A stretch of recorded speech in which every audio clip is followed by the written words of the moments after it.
Hello everyone. It is my pleasure to welcome Daniel Moyer today for today's presentation. Daniel is a postdoc with Polina Golland at CSAIL MIT. And before this, he completed his PhD in 2019 from University of Southern California. His main research interest is scanner invariant representations in MRI. And today we will get to hear about an overview of a number of his works. So very excited.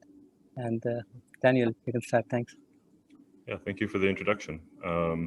At any point, since this is more of a seminar, let me know if you have questions. Feel free to interrupt me. Yeah, let's get into it. So, like Nirav said, I've worked on structural connectivity. I'm currently working on fetal MRI. They're sort of unrelated to today's topic. But if you are interested in that, we can also talk. And I'm supported by the NIH currently. So yeah, and this was all work done on NIH and DARPA and NSF money, along with a single NVIDIA GPU. So yeah, right. So scanner invariance, the scanner problem. I feel like at this point we're all familiar with it, but maybe we'll set it up just in case. So often in machine learning, we have data and we have labels, and we want to go from data to labels. And this is like the quintessential machine learning problem. And alongside of this is a for us, at least in medical imaging, is some type of device, some type of measurement device. And there's one associated with every data set, at least one. But we don't really think about it because there's not much we can do about it, right? We don't have control over who's scanning, usually. But it produces this context, now represented by the colored box, that data points are collected with respect to a scanner context, right? And if we had multiple of them, suddenly we have an unchecked covariate that is possibly influencing our data, but also we know within ourselves that it's not causing the label. It doesn't give your subject the specific condition if you scan them in one scanner or another, or at least hopefully it doesn't, right? So causally, we know that the scanner is unrelated to the label, and so we would want to remove this signal. So essentially, if we have a multi-site analysis, we have a site varying signal that varies here by the colored box. And we know that site signals don't generalize because we know that sending one person to a different scanner doesn't give them causally the pathology, right? And so oftentimes in the literature, this is called harmonization, but it's also in machine learning called domain invariance. And in genomics, this would be called batch normalization, unrelated to the machine learning concept. It has many terms, many words for this, but it is a major problem as we start to collect more and more data with multiple sites. Right. So reasons for this in MRI. In MRI, we have a very particular device. It's a large magnet we're taking pictures with. And unlike in cell phone cameras, for example, we've made 1 billion cell phone cameras. We've made a fraction of that for MRI machines. And they're also much more temperamental. The magnets are, even within a vendor and a model, the magnets are all different because they're superconducting magnets undergoing hysteresis, and right. And the different coils are different. Oftentimes also the software, if you update a scanner with different software, the reconstruction protocols or even the pulse sequences will change. And of course, if you're doing this retrospectively, you don't really have control over who hit which button. And so perhaps the protocols are just different overall. A few more reasons to add to the list to expand section 1 or 2 of a paper. It would be like, this is helpful to know, but usually something that we can't physically counteract. The scanners drift over time, especially in hospitals, right? The more you use it, the more energy that you slowly deposit into these scanners. So they really are slowly changing and different as time goes on. Scanner upgrades or resets are these sharp shocks to the magnet that they drastically change the scanning characteristics of each scanner. So those are also something that can happen in the middle of your data collection. And recently people have been exploring time of day as being a physical covariate, both in the magnet and within subjects. So, you know, unchecked, this can lead to more variance, right? Or more an unchecked variable that might cause spurious correlations, right? So, Daniel, okay. Can you talk a bit more about this time of day idea? So as you go through the day without sleeping, your brain slowly loses usually water. And sleep is very important for you. So hopefully we're all getting a bunch of sleep. It like refreshes the CSF, and there's this process during various stages of sleep where your brain undergoes changes. So if a hospital always schedules the older patients in the morning, because older people like to get up early maybe, and all of the younger patients in the evening, then you'll have these biases also in your data set. So for example, if you're doing brain age on one scanner, your time of day will still include this variable. It's not really, if in the literature, the reports of how much of an effect it is vary, but I suspect this is because it varies across age as well. So it's sort of a complicated thing, but I know that hospital schedules are very heterogeneous across the time of day, right? So research scans, you know, if you're sharing with clinical data. Oh, and we're back. Yeah. Nara, are you? Yeah, sorry, there was some problem with my internet connection. Yeah, no worries. I was just explaining that when I wrote this, I was working with large heterogeneous data sets, but now I'm working on fetal imaging, so there's necessarily only one or two scanners that collect such data. Yeah. Yeah, did that answer the question about the time of day issue? Thanks. I just wanted to get a bit more context, and I think I have that now. Yeah. Some people claim it's up to 2 to 5% of volume, so it's an interesting effect, like a very strong one. But it's definitely complicated. So yeah. Right. So in this group and in many other groups, we're often combining machine learning and MRI. This particular work is about diffusion MRI, so DMRI, but I think a lot of these tasks sort of generalize to other modalities, and indeed like even PET or CT, right? We often want to predict diseases or phenotypes. Recently, we've gotten very into our own constructed phenotypes of brain age or other learned features. Yeah, automated segmentation is a basic task that I mean, everyone here uses at some point, if not constructs your own. And image-to-image tasks are very, very popular as well, right? So all of these things, if we fit to a site signal, we're missing something fundamental that we as researchers know about our data set, but that our models are otherwise uninformed of. Right, and for many of us here, machine learning will be deep learning. So this risk is even higher. So what can we do? Right. We have the data and we have the labels. What happens if we just ignore it? Well, doing that would be bad because of all the aforementioned reasons, but also, right, if we are introduced to a new test data point from a new hospital or a new scanner, our generalization will be even worse than it could have been, because any site signals there, well, they're not they're unrelated to this new scanner. So our model might give a prediction based on which scanner looks the most similar. This is sort of an extreme case, but it feels very suboptimal to leave in these biases. Oftentimes in linear models, in what quote p-value analysis, we might do a conditional model. So we're going to add covariates to our regression. Let me move the camera so that you can all see this. Actually, I don't know if you can see the camera, but whatever.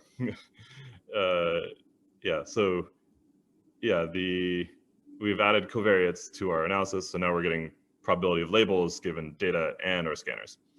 And we have certain results for linear models, but it's hard to know when we've actually captured the signal correctly, and it doesn't generalize, right? Because we're only adding a covariate for the scanners that we know about.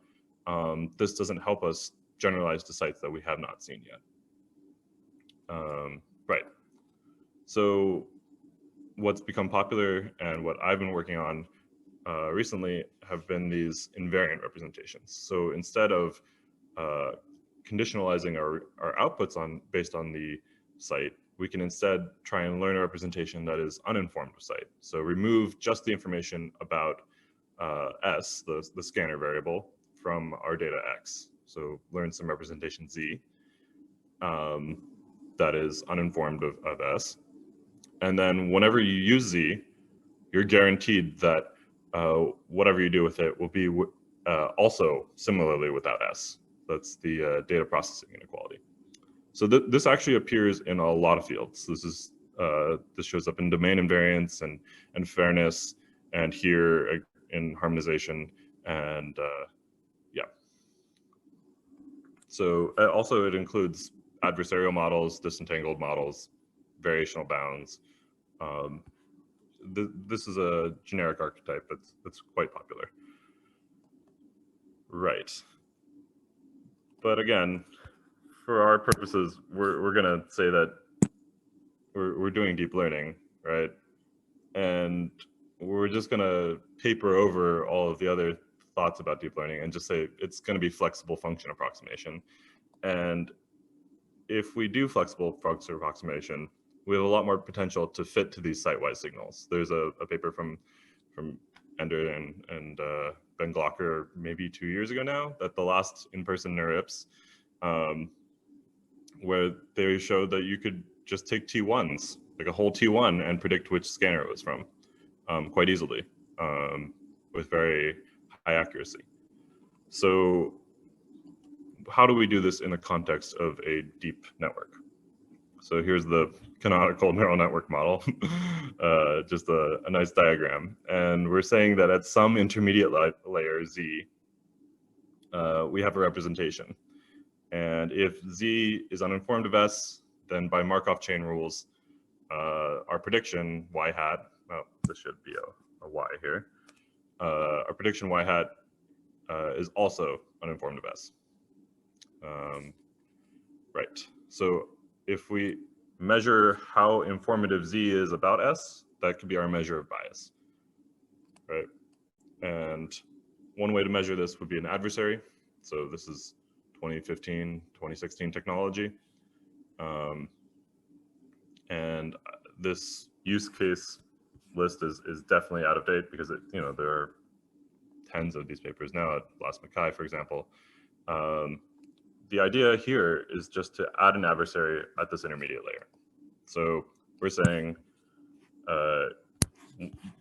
under the mapping X to Z, and assuming there's also a mapping Z to Y, well, we want to get as close as we can to predictions of Y, so a loss on Y hat, but we also want good predictions on, or we want bad predictions under the best possible adversary, right?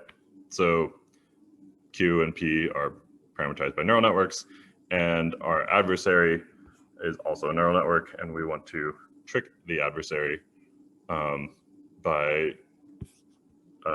lowering its accuracy under the best possible adversary. Right.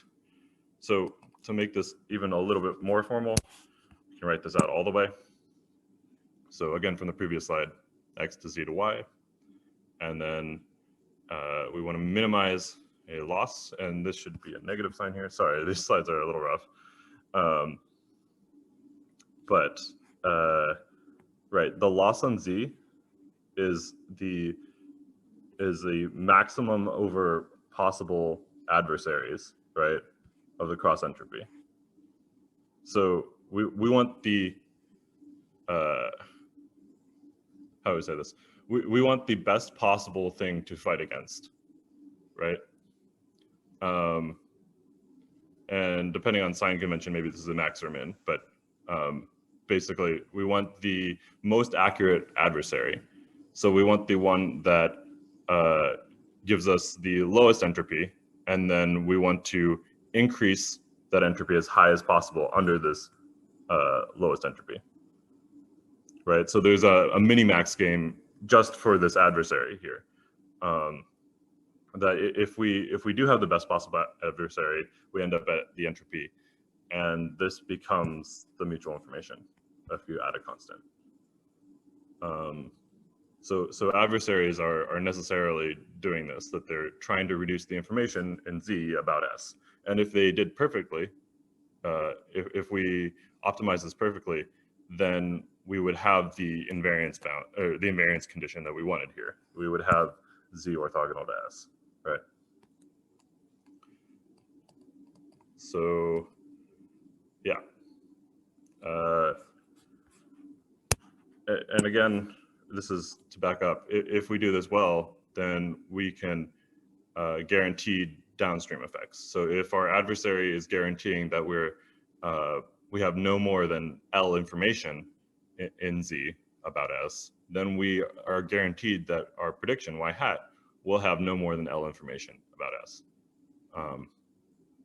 Yeah, so adversaries do this through minimal entropy.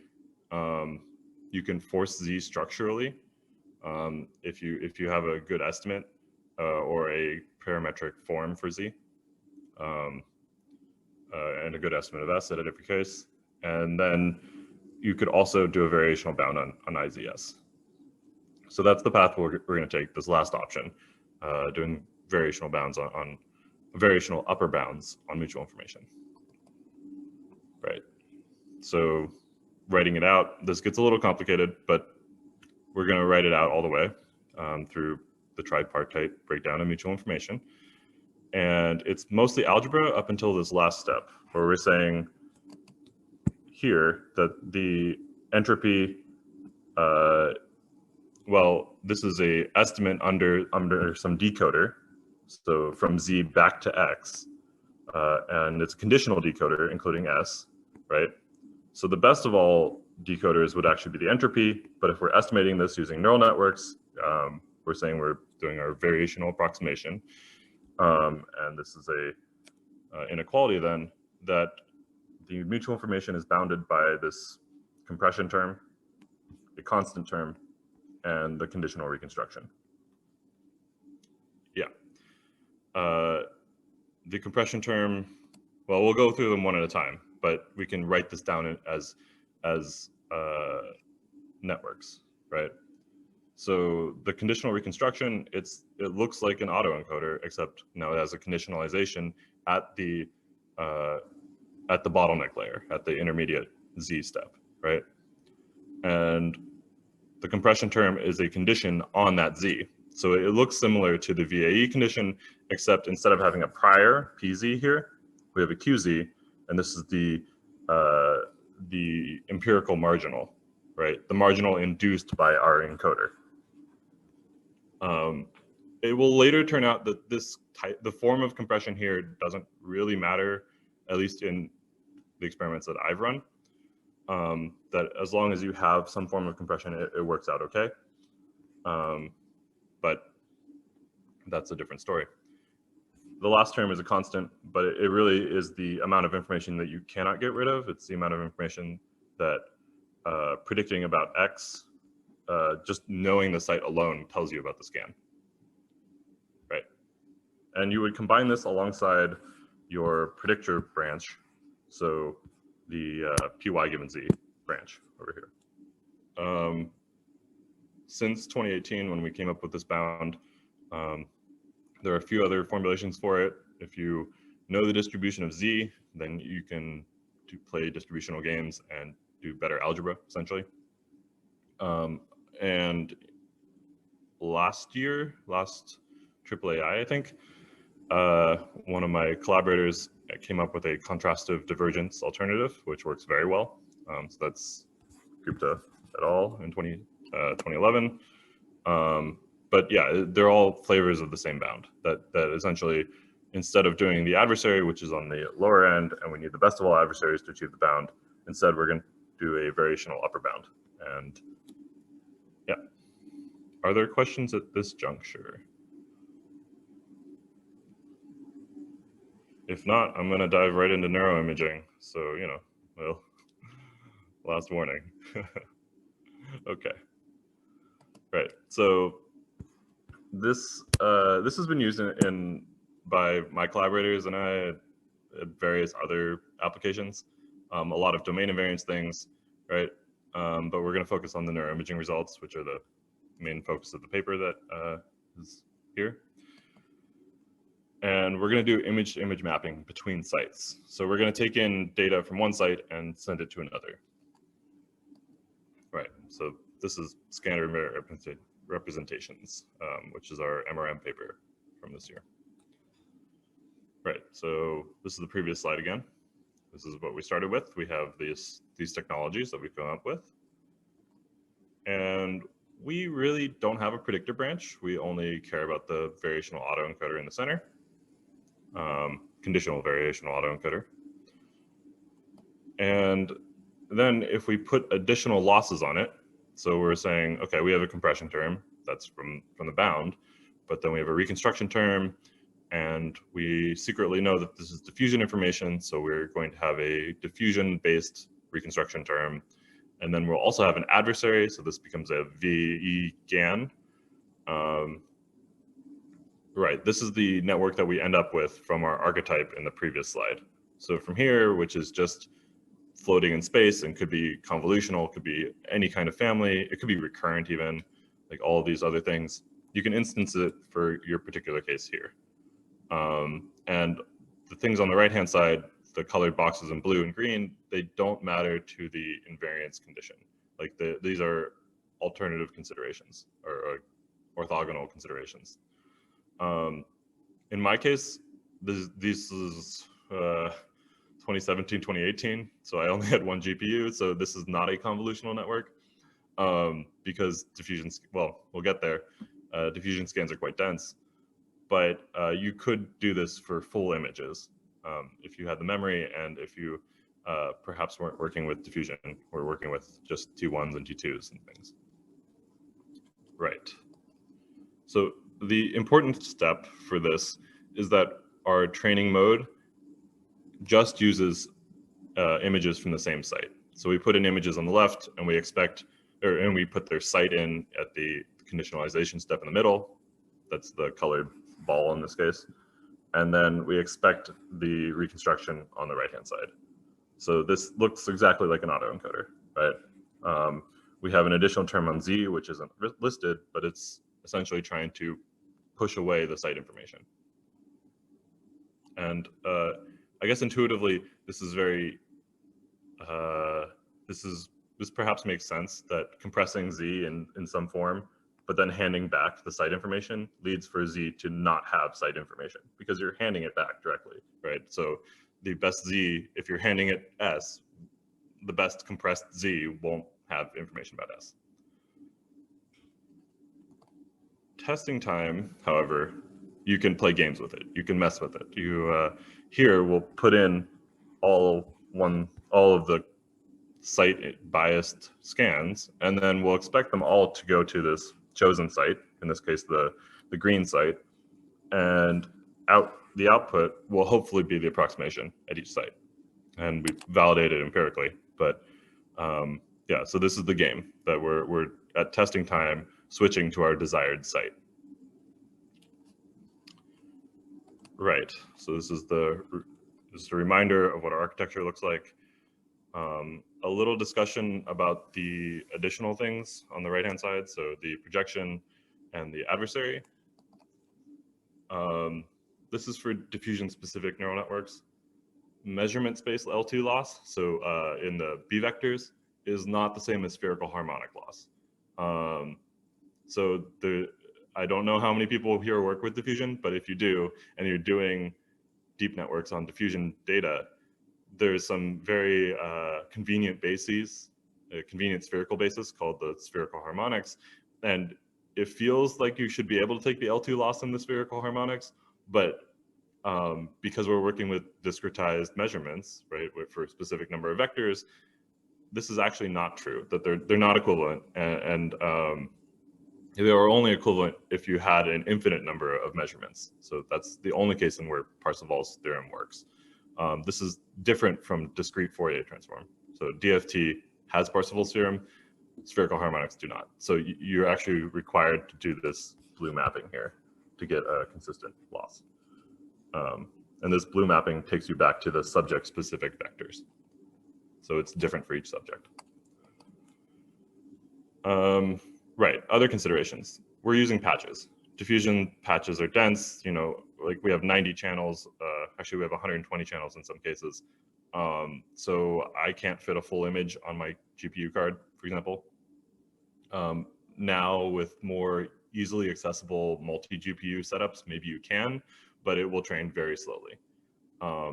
So patches are okay, but you won't be able to remove any biases that are larger than the patch. So if you had a large volumetric bias, you won't be able to see that. But you can imagine a convolutional architecture for a single channel or very low number channeled image. So T1 or T1, T2, etc. Right. Image to image losses, or image to image adversarial losses. So these are redefining the distortion metric. If you are familiar with the information bottleneck,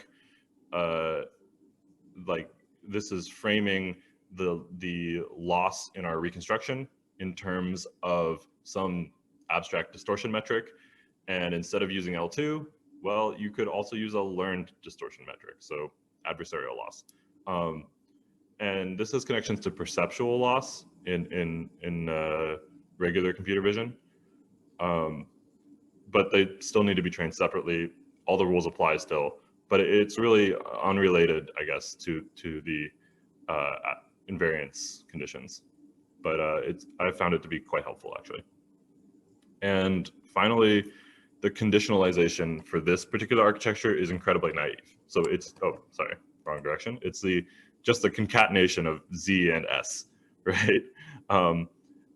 There are definitely more complicated ones. Also, these networks are fully connected because they're only patches, right? So maybe this works. But there are more complicated conditionalizations that are possible, but I don't think anyone knows what the best one is, at least not yet. Right, so the data that we're working with are from the CDMRI workshop. It's a CDMRI challenge data set, and it's 10 subjects, 8 that we use for training, 2 for validation. And they have 4 scanners each for every subject, 2 quote low resolution protocols and 2 high resolution protocols. The low resolution have 30 directions, the high resolution have 60 directions. It's pretty good modern DTI collection, so that they have interspersed B0s throughout the volume. And this is a comparison to a diffeomorphic registration method, which is a scale and shift template regression for removing site biases. So the scale and shift regression is in the red, and our methods are in the blue and green, and the error is on the y-axis. So this is the root mean squared error. So just trying to predict what a subject will look like for different sites. And there are definitely outliers. Those are the large black tails, but on average, we're doing quite well. There are 2 cases for our method. You could train with one method for every site, for every pair of sites, or you could train one method overall. So that's the quote multitask green one. And the network size is fixed. So it only in certain cases does the multitask actually help you, right? You're seeing more scans, but you have fixed capacity. So maybe that's a little unfair. But yeah, overall, we're doing quite well. Just a note about medical imaging, right? That usually I say this to regular computer vision audiences. There are very strong outliers in medical imaging, right? That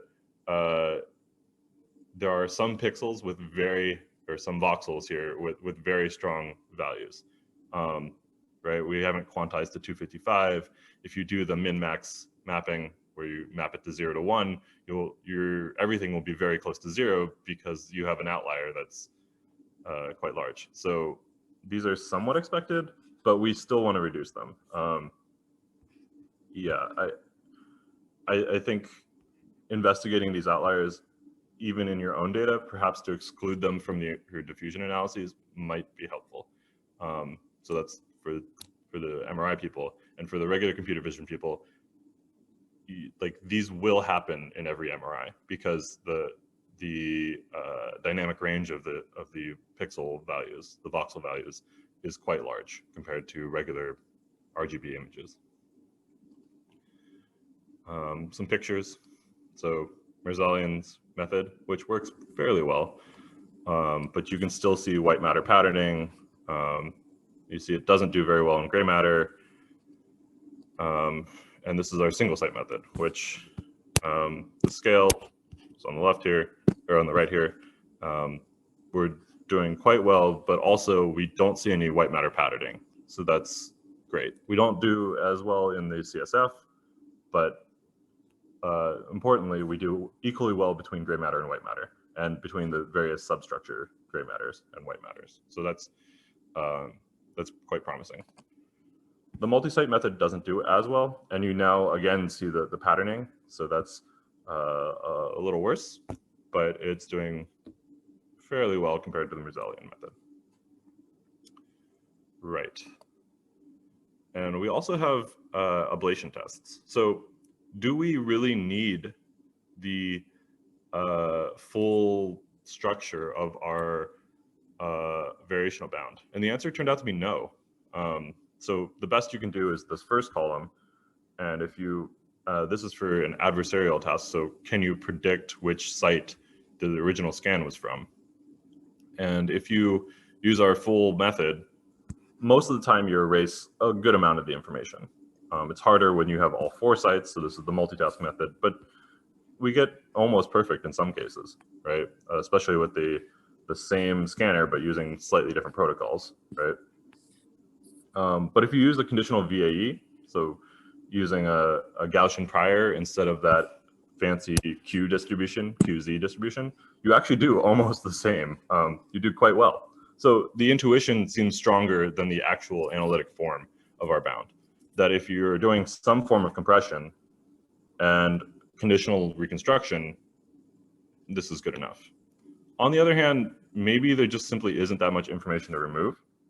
In some cases, well, the first between 2 simple scans, the site biases are already quite low. Like if the structural compression of our neural network is already removing them. So this is on Z, so it's not from X. So perhaps you can do better on X, but on Z, the worst you can do is not that bad. That's not true for the simple to complex. That complicated scans are quite obviously, they even under our encoder without priors can still be differentiated. So right. these are accuracies of separately trained classifiers once the initial training is done. Yes. I see. Postdoc adversary. So after the fact, we're training our adversarial network. You can get better scores if you add more adversarial capacity, perhaps. So these are conditioned on one specific adversary architecture. But that's a sort of complicated analysis where, right, yeah, but I guess this already shows that in the 3rd and the 4th row, the method reduces the accuracy of the adversary quite a bit. Yeah. Yeah, and even the just the conditional VAE. So not the full analytic method, but like any type of compression helps you remove the site information, because you're doing this conditional reconstruction, right? So we're handing it back S, so it's free to compress away that information without penalty, or at least without penalty to the reconstruction branch, right? I also have one quick question. So I'm not super familiar with with the diffusion field of MRI. And so what does simple to complex mean? In this case, you could think of it as measuring fewer number of channels of a smaller amount of information. So in diffusion, each channel is a direction in space, like a physical direction, and we're querying it for the diffusive ability of water to potentially diffuse in that direction. If the volume were infinitesimally small, this would be a tensor, so you only need 6 of them. But the volume contains a bunch of different compartments, so you can get non-tensor-like shapes, like spiky waveform shapes, right? So a simple scan has only 30 directions, or yeah, in this case, 2 shells in 30 directions, so 60 channels. A complicated scan here has twice the number of channels, so it's measuring a much more complicated spherical measurement. So simple to complex mean like it's kind of a reconstruction problem where you try right. Okay. Yeah. Yeah. So you could compare it to a super resolution problem, I guess, that you're trying to reconstruct the complicated channels at a you're trying to reconstruct channels that you did not observe in the original image. Here, though, these adversarial accuracies are on the latent representation, Z, which is the same size for all of them. So, yeah, they're not actually a super resolution adversary. And also, the outputs of I didn't explain this too well, but the outputs of our autoencoder are in the spherical harmonics. So they're in this shared basis for the sphere, and then we sample them to the subject-specific directions. And this is because some of the subject-specific directions are actually dropped due to motion or due to the coils dropping out or other scanner conditions. So it's not always the same number of directions across every subject. You hope it would be, but data are imperfect. Yeah. Thank you, Jose. I'm sorry, what was it? Thank you. That was a good explanation. Cool. Other questions here? Yeah, so my takeaway, at least from this portion, was that invariance can be induced using compression and conditional reconstruction, even if it's not exactly the correct compression, that you can use analytically loose but intuitionally correct constructions and come out with an invariance property. Yeah, this is a reproduction of the previous slide where we're saying adversaries and disentanglement and variational bounds. These are all doing the same thing. Yeah. Right. So a few implementation. Go ahead. Can we remain on the previous slide for a bit? Yes, so of course. That puts basically all the methods in one slide, right? All the methods up till 2018. I see. And definitely a lacking applications portion, because I think, yeah, perhaps Ender would be upset that I'm missing some of his. And, no. I mean, at least the categories of models, right? So, right. These 3. So, yeah, the disentanglement is sort of like a parametric version of these variational bounds or adversaries. Adversaries and variational bounds, they don't care what form of Z we have. But disentanglement, you have to believe that it's Gaussian or some other type of parametric distribution, and then you can try and force them apart analytically. Yeah. Is there a lesson to take here about which one to use, or? Yeah. Maybe this goes into the next slide. Okay.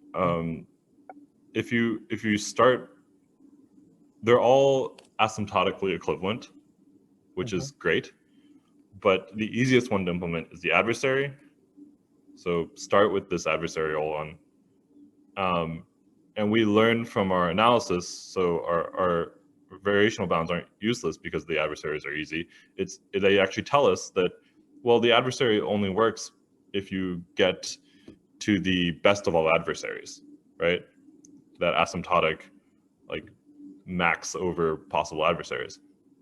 So we should tune the critical index, the number of the amount of information the adversary gets compared to the primary network. We need to tune that, and we need to give it a lot more information. Similarly, we should not use the gradient flip trick, which is this trick from Guénin et al. In 2015.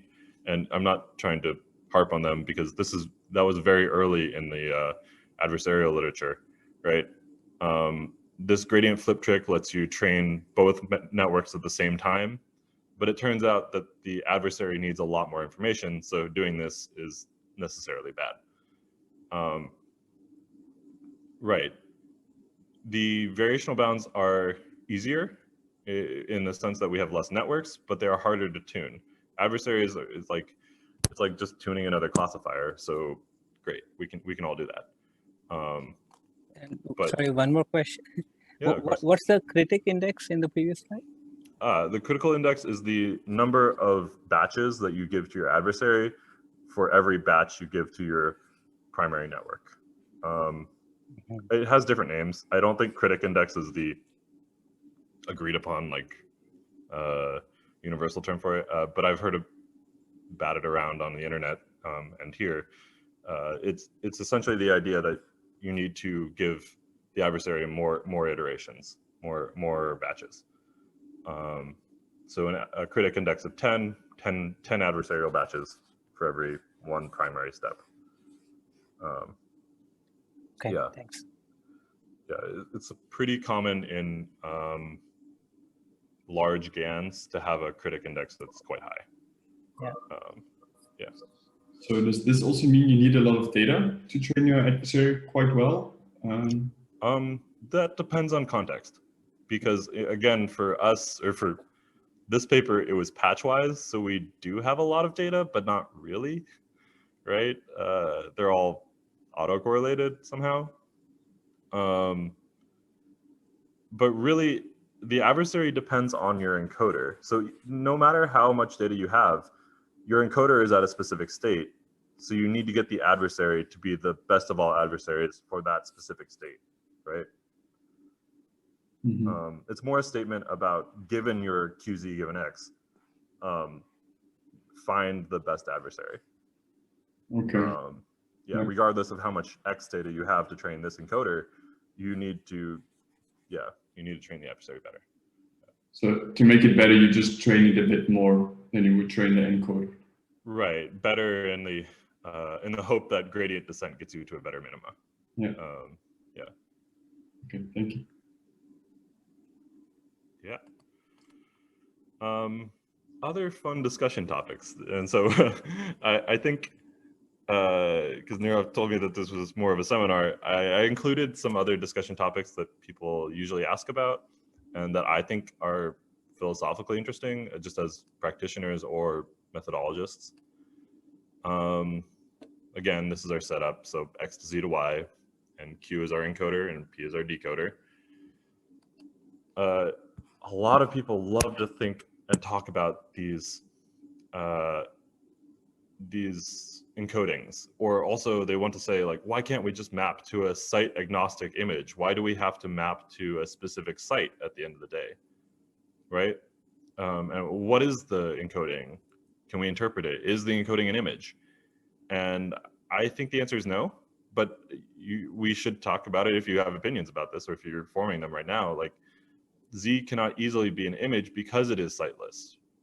I personally have never seen an image that wasn't an MR image that wasn't taken on a magnet, because that's definitionally the case. Like every MRI image is taken from an MRI machine. So can you find a Z that's site agnostic, that's site uninformed, but also an image? From an algebraic standpoint, this is saying that the quotient space is the same as or has the same domain sort of as the group itself, right? That we've quotient out this site operator, and we can argue about that later, but we quotiented out, so we collapsed all those orbits to single points, but those points remained images. That seems unlikely. Interpreting the encodings, everyone loves to do this. You know, in neuroscience and in neuroimaging, you know, interpreting the PCA loadings, this is very popular. Some encodings have very strong interpretations. JPEG, it's, you know, wavelets. You can use dictionary methods, right? But at least naively, QZ given X is going to be less structured. And because our invariance bound is loose in the conditional decoder, well, our encoding is decoder dependent. And if we use a strong decoder, that means that it could be a complicated embedding, right? A complicated encoding. So I would caution you against actually trying to interpret Z. But they can be fun to look at. So, and oftentimes reviewers will ask for the Tisney plot. So maybe sometimes that's helpful. But yeah, it's under a strong encoder or strong decoder, so it's hard to interpret. Yeah, this is a much more recent one.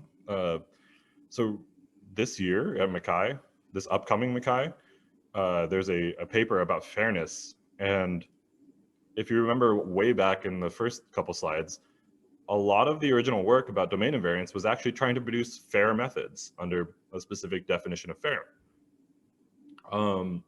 And right, so these two domains have connections at a pretty base level.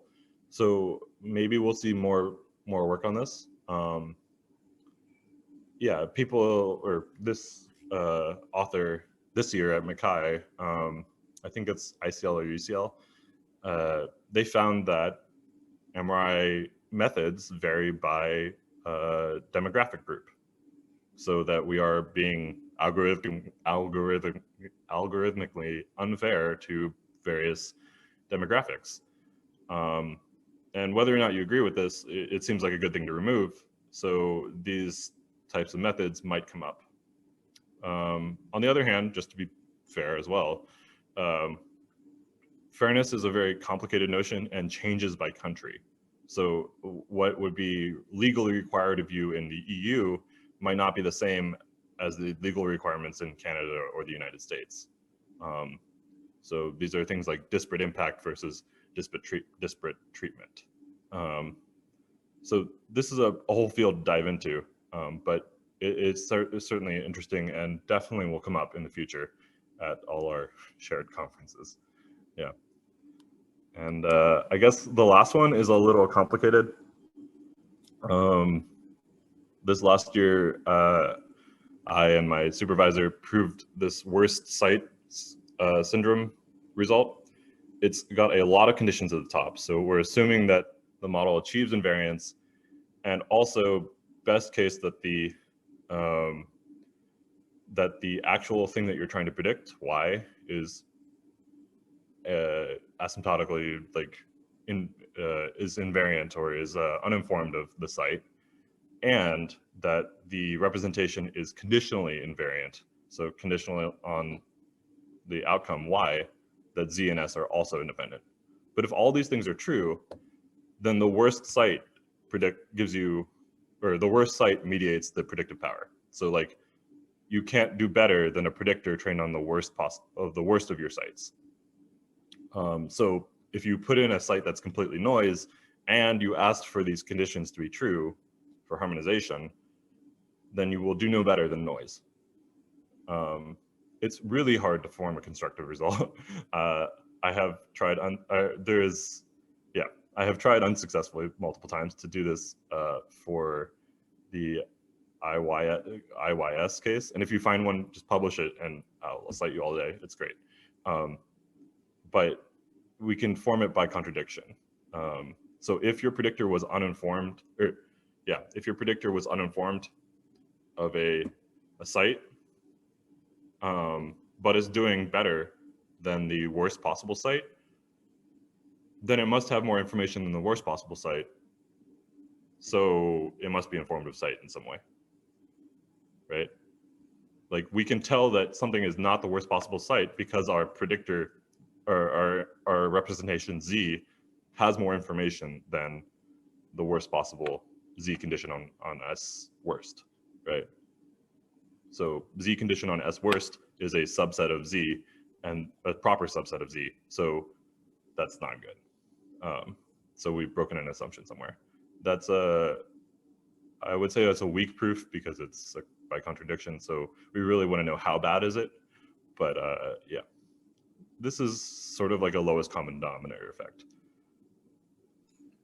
So, I've ended with this slide multiple times, so I always put this slide afterward now, which is like, we should still harmonize. Like, it's still a good thing to harmonize. It's just that enforcing harmonization causes loss elsewhere, right? Nothing's for free. So, yeah. Well, there was a question, yeah? Or a comment? Yeah. I was just wondering, so like in your slide before, you were saying like, yeah, so if you're harmonizing, your prediction will only be good as the set with the least amount of information in it, which is quite a big loss, you know, like, because I guess like if you want to harmonize over a lot of sites and there's one hospital you want to include that has kind of a bad scanner or something, you kind of pay for all of the other sites pay as well. Right. I mean, it's harsh because we've enforced these very harsh conditions at the top here. If we say, oh, I've included one site and it's kind of bad, but we're going to harmonize only to some L amount, right? Maybe we're able to tell that one site apart, but it doesn't matter. Like, we know that the site is bad. Or maybe if we know that the site is low information, maybe we simply don't include it, right? Yeah. Including more and more data is only helpful if we either think that learning new domains, so learning new sites, is helpful, or if we think that we need to reach some power goal, some p-value goal, right? But if the site is actually noisier, then we're reducing our power. Yeah. It's sort of like a generated out of these strong conditions at the top. Yeah. That's interesting. Yeah, it's sometimes it gets phrased as a very depressing thing that we're removing all the site information. But I think it also leads us to a different conclusion, that we could try and learn about scanners, and that might be helpful. Like, leaving in the biases is always suboptimal for scanners, for these new test time scanners, but only if they're like completely unrelated to the previous scanners. So only if they're in our initial construction, we thought, oh, scanners should be completely, like, a new scanner is unrelated to the previous ones. But if we allow those to be autocorrelated somehow, that, oh, look, it's a new Siemens scanner that has a 3 Tesla, this type of coil, etc., then maybe it is helpful to know about scanner. That's a whole another field. Mixing data sources, yeah, I mean, this was sort of intuitively known that it's dangerous, or that we need to be picky about which data sources we use. But now we have a very constrained result about it. Yeah, also we get test time calibration.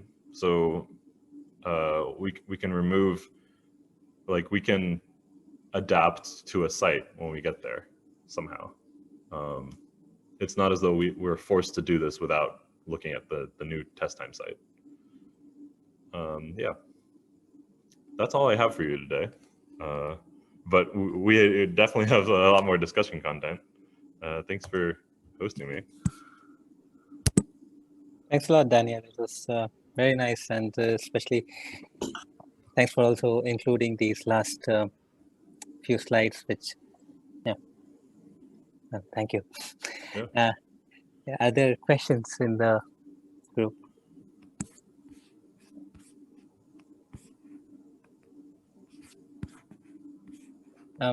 If maybe I can start with one.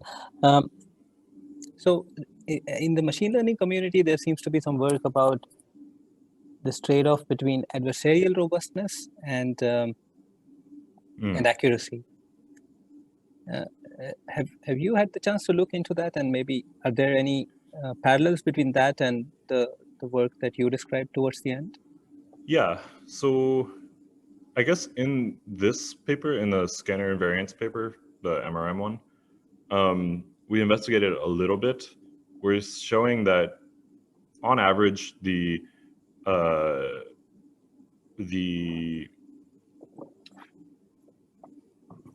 equivalent architecture without any compression will do slightly better at the predictive task, but will be worse when we ask about the image transfer task across sites, right? So it will do worse at doing an architecture with the compression, so with the invariance condition, will do worse at doing reconstruction because you're removing information. And overall, like the site biases are informative of the outcome, right? If they weren't, then we wouldn't learn them as these correlations. We only call them spurious because we know causally that they can't be related, but statistically they're correlated. So yeah, that's why your method latches onto them. So yeah, I think that trade-off is definitely present. Yeah, adversarial robustness gets much more complicated in regular vision, right? Because they're allowed to optimize. There's like these adversarial attacks that they talk about. And so that discussion gets much more complicated. But I think this fundamental trade-off is definitely present. Yeah, I think also maybe who should take the like, should we create different models for every site, and that necessitates more training, or should we create one model for every site and do invariance or do some type of domain generalization? That trade-off is a decision for each field, right? Yeah. Does that answer your question? Yeah, I mean, there's this becomes a bit more intuitive now, my argument. But the thing is, like, okay, we as humans now are able to generalize across these different sites, so we are able to extract some what we call non-spurious correlations. So these seemingly exist in the data. So, and then on the other hand, it seems like making networks avoid learning spurious correlations should somehow lead to them learning what are the true correlations. But then apparently they are not able to achieve the same level of accuracy if you do so. Right. For both for the variational bound and for the adversaries, asymptotically, they don't remove any of the non-site information, but in practice, they definitely will, right? That they're forcing your method at that Z bottleneck point to remove some information, or to take if you have the same test input each time, like there's a trajectory that this embedding is taking, and it can go from completely uninformed or uninformative to more informative. And we've influenced that trajectory. So it's not clear that it's always better to do this with respect to the predictive accuracy. I mean, like, even if we know that it should help generalization, just like regularization in regular regressions, right? Does it always improve the RMSE at the end of the day? And the answer might be no in some cases. Even if the prior belief on the loadings is correct, that sometimes the answer is still no. So you are now, if I understood correctly, the argument was, although there might be a final solution that is quote unquote ideal, the trajectory followed towards that solution might be influenced in a way that might not be desirable. Right. Also, that we believe that this global optimal solution is better, but we're not sure that we're achieving it, right? We've set up the conditions so that asymptotically we get there, but that's still not true that we know that we get there. I mean, especially in medical imaging, where we don't have as many data points in the first place. Yep. There's another question in the chat by Augustina. She says, what do you think about the conclusion of the fairness? I think she's referring to the cardiac MRI paper. And they say that she said, if I remember correctly, the best performance was achieved by training different models on each demographic separately. Yeah, I know in the US, this would be incredibly controversial. Arguing that better patient outcomes come from demographically different treatments has been rejected in the past by the US, which is to me personally a little crazy, because it comes with better on average outcomes, right? You're making people on average healthier, and not differentially by demographic. Like, conditional on any demographic, you're doing better. However, on the other hand, I understand why this is controversial, because at least historically here, this did lead to differential treatment by demographic. So the recommendation is a little, I'm glad that they relegated to the discussion section, because it's not, we're straying into territory that is not computational imaging. And so I don't think we as imagers exactly have the training to deal with it. Basically, this is where we start talking to people who think about this, ethicists or other fields that have had to deal with similar problems.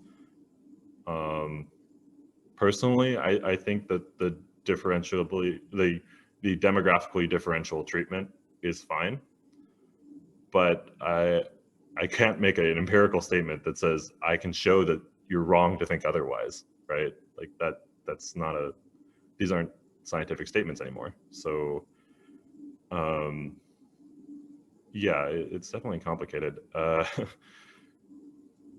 It also, you know, we're sweeping under the rug the idea that people can be multiple demographics, and that also outside of demographics, people have differences, right? The bins that we create through these categories, they don't really fit everyone, and that some people are between them or just outside of them. So that's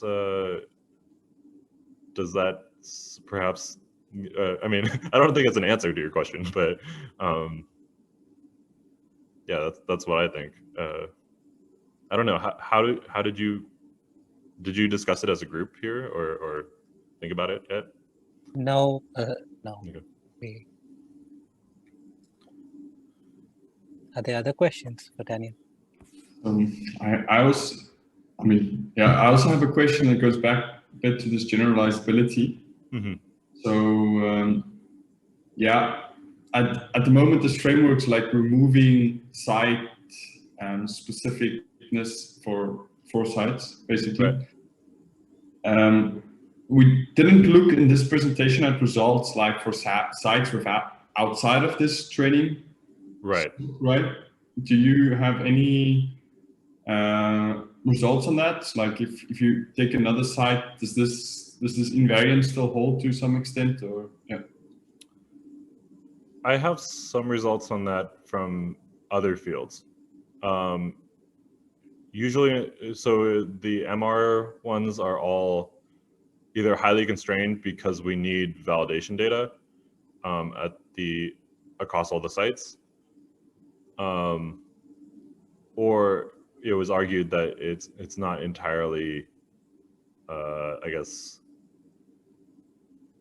it's sort of like contrived to set up one where you can't see the other site because we can always see the other site, which I sort of disagree with, but yeah. There are results out there in other fields about the same problem. The invariant methods don't always perform best with respect to statistical accuracy for the Y predictor variables, right? But they seem to still remove site information as long as the sites are not entirely disparate. So if you have GE and Siemens scanners and you harmonize a representation between GE and Siemens scanners, you probably will be able to get an uninformed representation of a new GE or Siemens scanner. But if you include a Philips scanner, that might not be invariant. That's sort of expected from what we understand of the methods, right? That now, if you include Philips scanners, right, to pick one at random, this has site differences in a way that's unrelated to the previous site differences. So yeah. So, yeah, I think I have a follow-up question on that. So I'm wondering, like the C space that we have, let's say we can formulate it as distribution. Would that be a good prior to, like, let's say you have a new site, and you don't have any ground truth for it, and you want to learn a classifier? Would it be good thing to like learn a decoder such that the embedding space is similar to the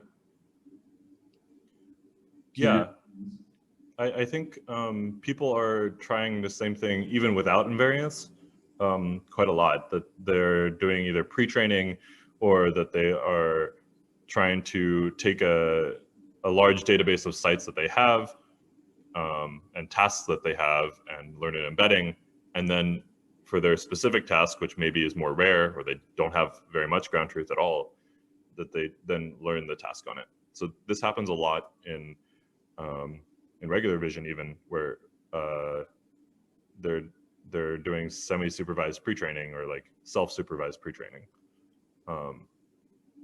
right? That they come up with some other tasks. It's not really a site invariance problem at that point, but it's trying to learn a shared joint embedding. So site invariance would be one more condition to put on top of this on the embeddings. But it's become quite popular, at least in regular vision, to try and learn these embeddings that are more universal to multiple tasks, multiple sites, multiple contexts. One of my collaborators here actually works on both text and images, so text-image embeddings, joint embeddings. So that's another case where you can see these things. Have you seen some?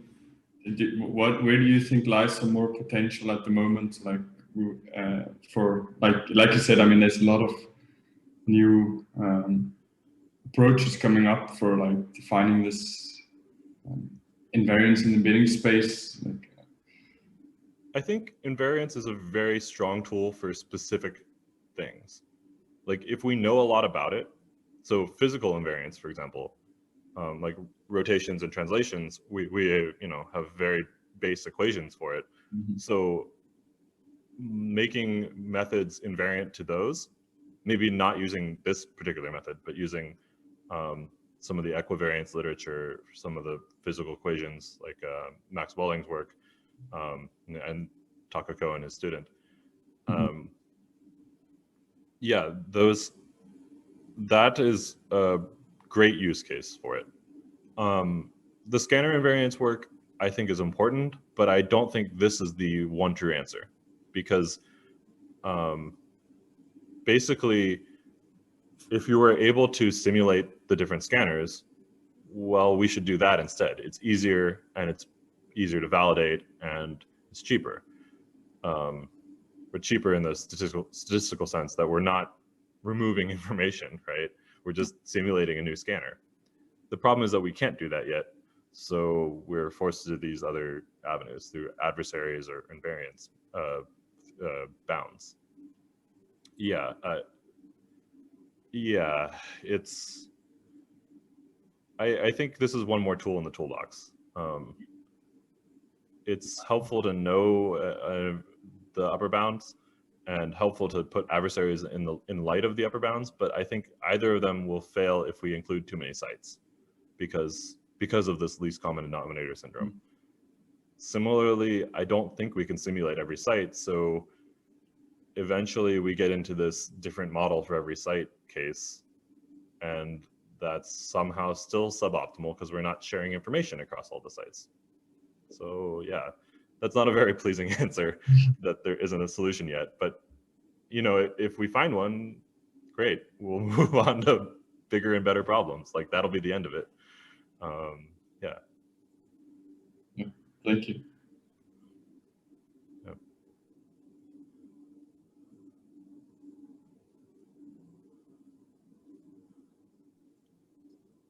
Are there any final questions for Daniel?